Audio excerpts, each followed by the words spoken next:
It is October the 14th, 2025. You are a senior and confused because support for Windows 10 has just ended. You have two choices, and today I want to discuss a Chromebook or an iPad. In this video, we'll discuss the pros and cons of both, and I'm going to suggest which one is best for you. There are three key things that you need to know, and I'm going to discuss those in this video to help you make your purchase and get away from Windows. It's Ron Brown with Tech for Senior, where we help seniors understand technology and help them navigate this difficult decision coming up in October of 2025. So my advice is to leave Windows behind. Choose one of these two choices, unless, of course, you want to learn about a CPU, a GPU, an NPU, if you want to learn about Intel, AMD, Snapdragon, emulation mode, Blackwell chips, NVIDIA chips, SSDs. Oh, we could go on and on and on, as we do at Tech for Senior, making a lot of videos.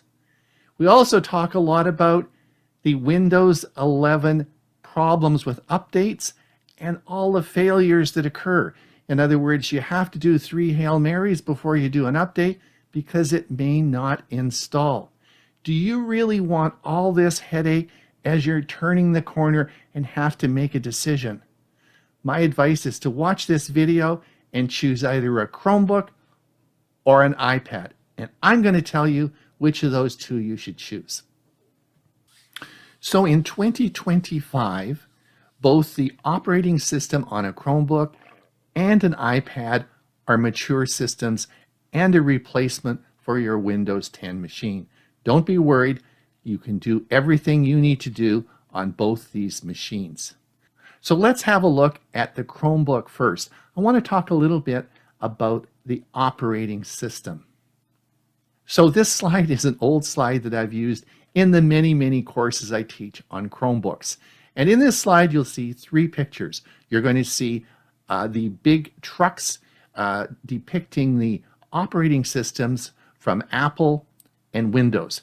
Then you're going to see a little ℸ𝕝𝕝 𝔸𝕝 down at the bottom, and it is, of course, representative of the Chrome operating system. Now, I want to ask you 3 questions. I want to ask you, which of these vehicles goes the fastest?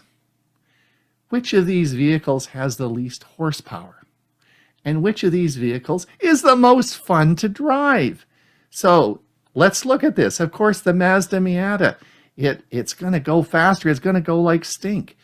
The ℸ𝕝𝕝 𝔸𝕝, of course, has not much horsepower. You got a lot of horsepower with those big trucks, and it's going to be the most fun to drive. That's because the ℸ𝕝𝕝 𝔸𝕝 has a tiny little engine and is well designed.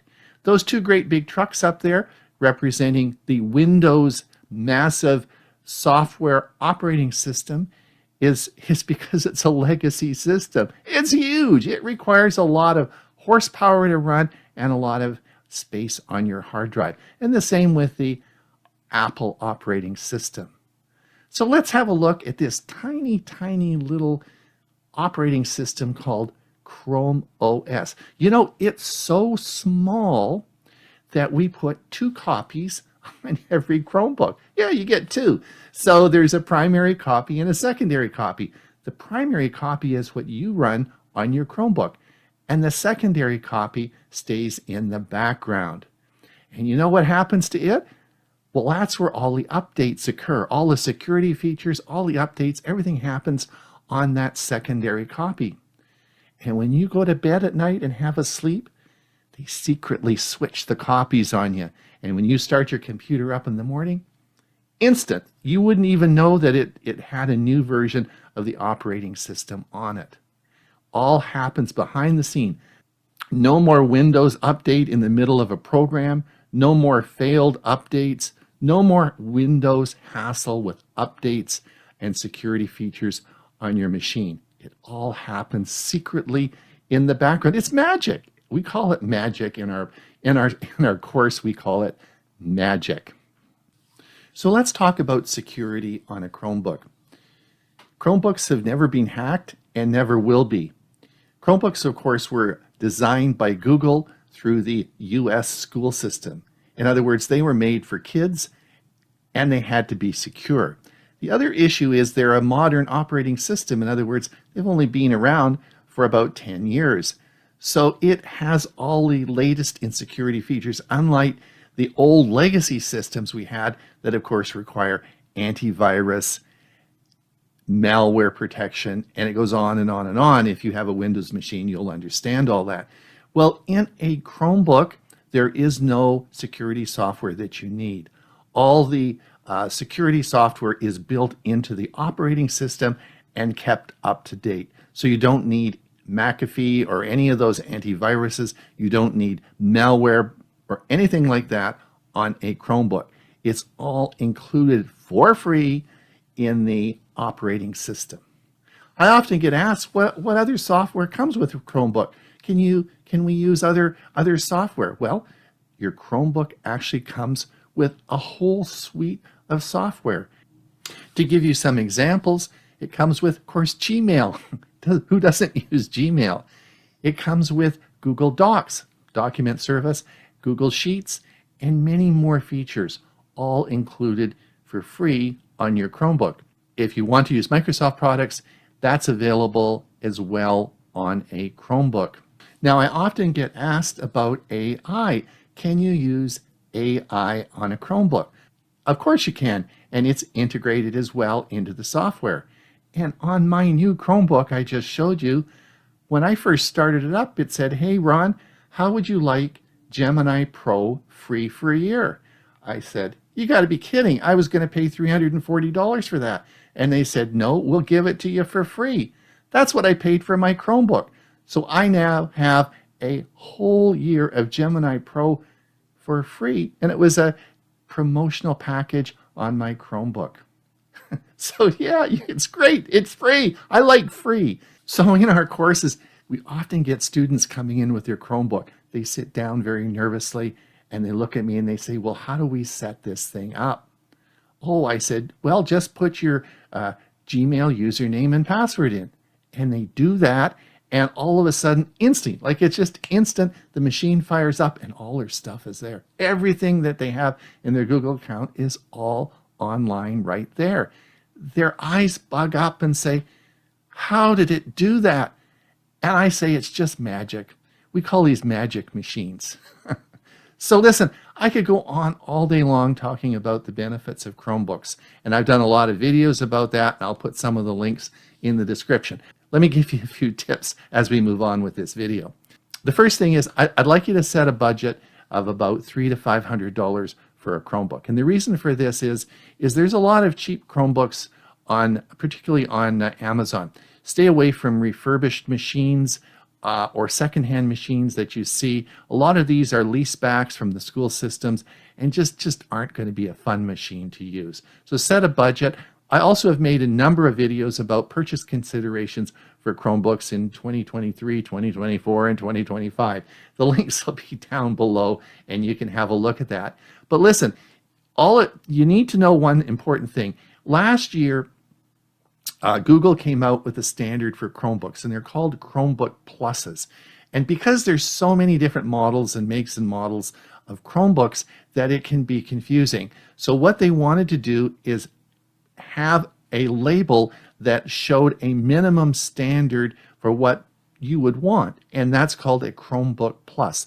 So if you see that, you will know that it has all the standards in there for speed, memory, etc., to make that a great machine for you. So remember that, Chromebook Plus. Look for that.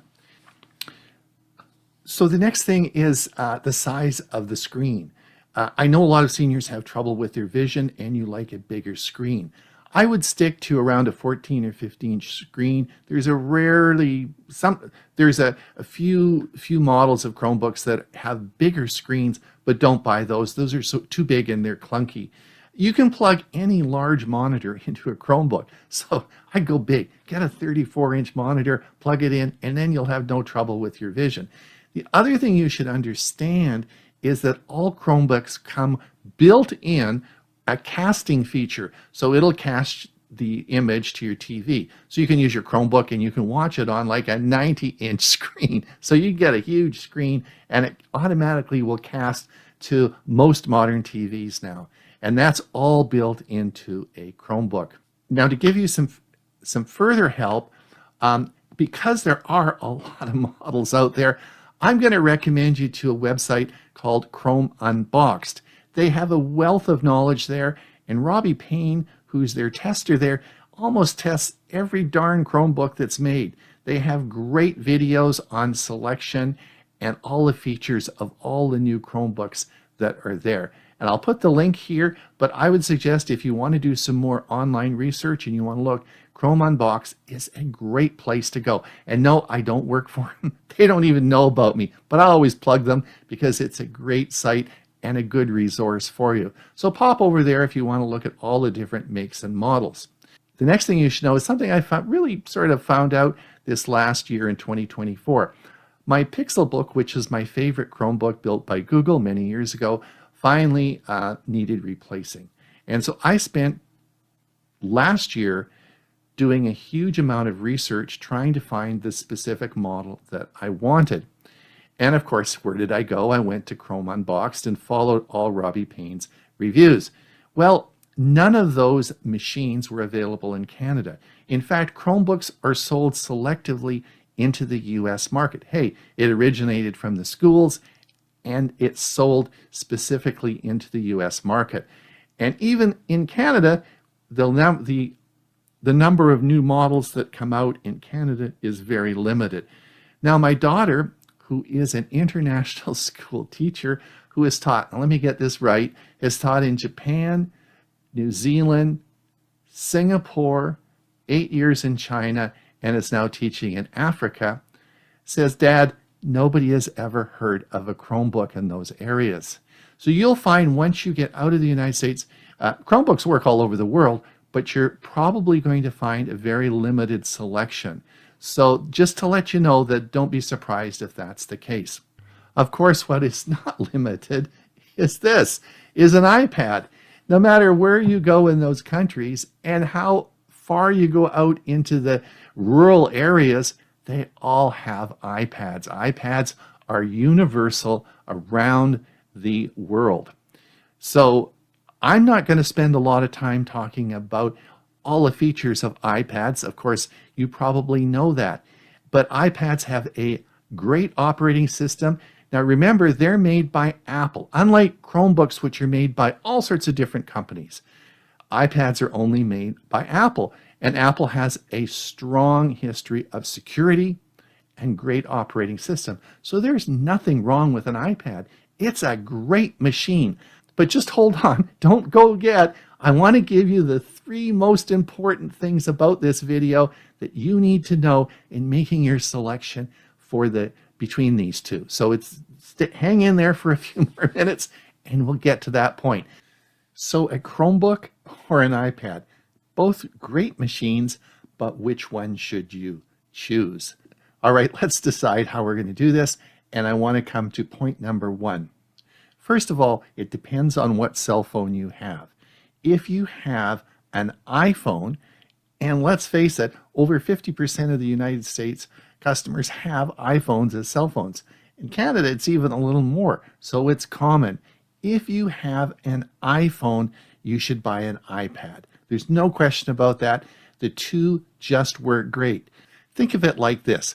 We have gravy and we have chocolate sauce.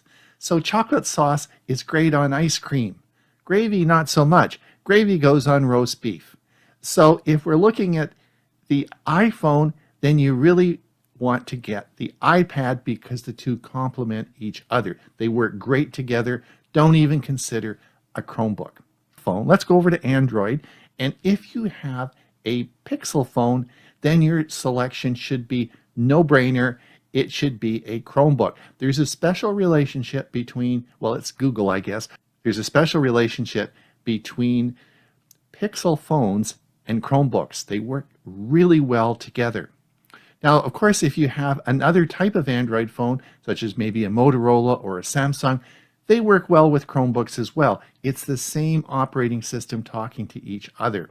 So I would go with a Chromebook in those situations, but for sure, if you have an iPhone, you go with an iPad. All right, let's look at the second point. So I want to just let you know that Tech for Senior was founded by Hewie and I 5 years ago. We were concerned with seniors entering into COVID, and we could see the writing on the wall with social isolation. And that's why we founded Tech for Senior. And today, over 1 million people have watched our videos. But one of the founding principles we had at Tech for Senior was to prevent social isolation.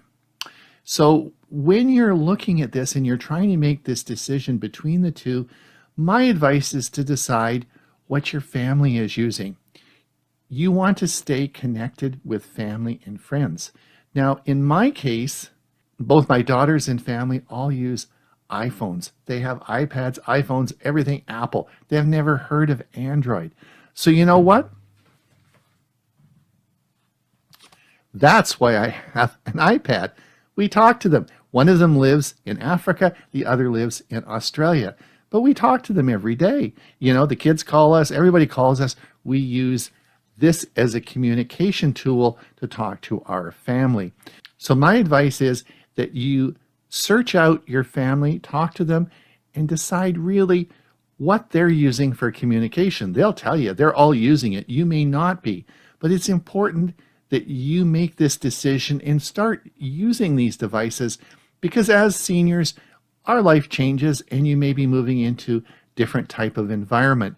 And if you have a device that has one button, you just push that button and you can talk to anyone all over the world for free. Yes, both Chromebook and iPad, you push one button and you can talk for free to anyone in the world as long as you want. It's so simple to do. So in your selection, figure out what the operating system of your family is and make that choice. Now, the third point is considering the other members of your family. If you're widowed and you only have one person to look after, then you don't have an issue.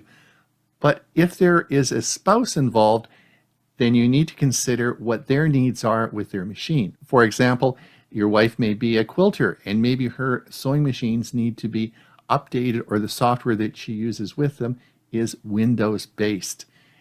And this may be a bit tricky. So the other thing I want to just remind you today is that even as Windows 10 does not get any security updates, it is still safe to use in your home as long as you keep it off the internet. Unplug any Ethernet cables. Make sure you don't connect it to your internet, and you can still use that Windows machine, and it will be fine to use even though you won't be getting the security updates. Just make sure you keep it off the internet. Well, it's Ron Brown with Tech for Senior. Well, you got two choices, an iPad or a Chromebook. Stay away from that nasty Windows stuff. You know what? We make a lot of videos, and if you want to keep updated, you just hit that like and subscribe, and we'll keep you updated as we make new videos at Tech for Senior. Audien Atom Pro 2 over-the-counter hearing aids, a comprehensive review, an affordable and accessible solution for mild to moderate hearing loss. I'll explore its features, pros, cons, and user experiences. I'm Hewie Poplock. The target audience for the device and intended use is mild to moderate hearing loss, designed for those seeking a budget-friendly and easy-to-use solution. 2, over-the-counter option, no prior hearing test or prescription required for purchase and use.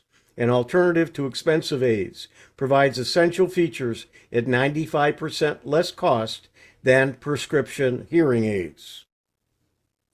Comfort and size, small and discreet, nearly invisible when worn, providing a low-profile solution. A comfortable fit, lightweight design allows for extended wear without discomfort. and many users report forgetting they're wearing the devices. This has happened to me several times. I have to put my finger up to my ear and feel it and realize it's still in. The rechargeable technology. There's multiple charges. The wireless charging case provides 3 additional charges. There's UV sanitation. Built-in UV light kills bacteria and microorganisms, and a quick disinfection. The UV sanitation cycles only takes 5 to 10 minutes. Multiple modes and settings. There's 4 listening modes, tailored for different environments like conversations or outdoor settings. There's 5 volume settings, allows users to adjust for various noise levels. Environmental adaptability. Users can customize their hearing experience based on surroundings. And you'll see the dot in the picture is how you adjust it. You click it, you push it in with your finger, and it will go to the next setting. Affordability. The cost savings compared to prescription hearing aids. Audien ℸ𝕝𝕉 Pro 2 offers significant cost savings while providing essential hearing improvement features. Ease of use. No smartphone app. Simple controls without the need for complex digital interfaces. No hearing test required. Users can start using the device immediately after purchase. And user-friendly design. Intuitive operation, suitable for all age groups. Performance limitations. Below average in noise. Struggles in speech recognition in noisy environments.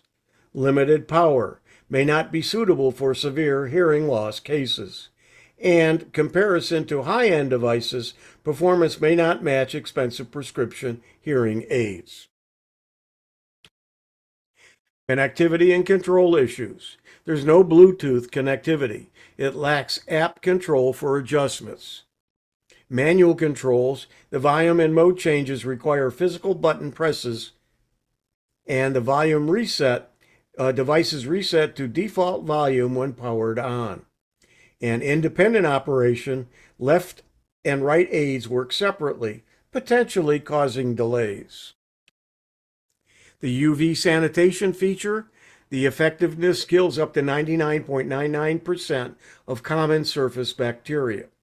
Coverage designed for 360-degree sanitation. The speed does it in 5 to 10 minutes. And the technology uses UV-C light for disinfection. This is the Audien hearing case and the hearing aids. User appreciation. Discreet design, small and nearly invisible when worn. Rechargeable, convenient charging with the UV cleaning. Now, when I say rechargeable, you can take the hearing aids, which will last at least 24 hours. I have not had it die on me, but because when I do take them out, I do put them in the case. And the case will charge them at least 3 times. And then there's noise cancellation, improves clarity in noisy environments, and the adjustable modes are tailored to different environments. Potential drawbacks. Performance and noise may struggle in very noisy environments. Manual adjustments, lack of app control may be inconvenient for some. And then the feedback issues. Some users may experience feedback during adjustment. Although the Audien ℸ𝕝𝕉 Pro 2 may not offer the high-end functionalities found in prescription devices, it does provide solid value at its price. Over-the-counter hearing aids like the Audien ℸ𝕝𝕉 Pro 2 are intended for adults with mild to moderate hearing loss and can be bought without a prescription. In contrast, prescription hearing aids are customized by audiologists and can accommodate all levels of hearing loss. They also feature more advanced technology and tailored adjustments. The usual price range of a pair of prescription hearing aids is between $2,000 and $8,000, while over-the-counter options generally cost between $200 and $1,000. The Audien Atom Pro 2 lists for $289, less than $300, but many times it is on sale, and you can get it at Amazon, Walmart, and from Audien Hearing directly, and other places as well. In conclusion, it's an affordable option, viable solution for mild to moderate hearing loss. It's user-friendly, easy to use with convenient features like the UV sanitation, and consider needs. Weigh the pros and cons based on individual hearing requirements. My final thoughts: the Audien Atom Pro 2 are budget friendly. There are no batteries to worry about. You recharge the case and you recharge the aids in the case. They last all day and then some. The case is also the charger, and I hear a lot more than I did before. And then some minuses: I have a problem with feedback in my right ear. I have to keep repositioning them in my ear. And sometimes I forget to put them in. So by the time I get somewhere, as I say, I forgot to put them in my pocket, or put the case in my pocket, or put them in my ear. In a group, I hear everyone, so it's not perfect. So I'm hearing more things than I really want to hear sometimes. And then as I mentioned, I get feedback above the two lowest settings. And then but the final is I hear a lot more than I did before. The Audien Atom Pro 2 over-the-counter hearing aids. This has been a comprehensive review. I'm Hewie Poplock. It's Ron Brown with Tech for Senior. Today I want to show you how to save your pictures from Gmail on your PC directly into Google Photos in a one-click process. Let's have a look how it's done. Now in this video, I'm going to show you two ways of going about this. My wife has sent me an email that has two inline pictures. They could also be attached pictures in my Gmail. I want to put them directly into Google Photos. The first way I'm going to show you is the old way you probably do it, and that's where we download the images to our PC, upload them to Google Photos, and then put them in a folder. In the second part of this, I'm going to show you how to do it with one click. Poof, right. It goes right from Gmail right into your folder in Google Photos. So let's have a look at how this works.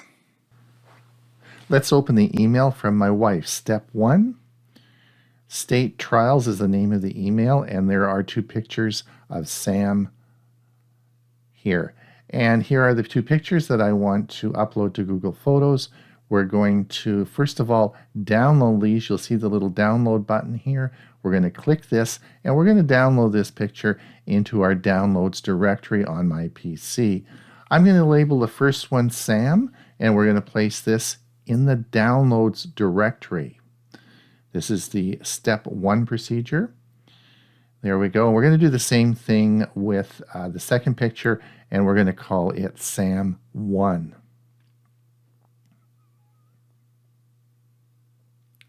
Both these are saved now on my local drive. Let's have a look.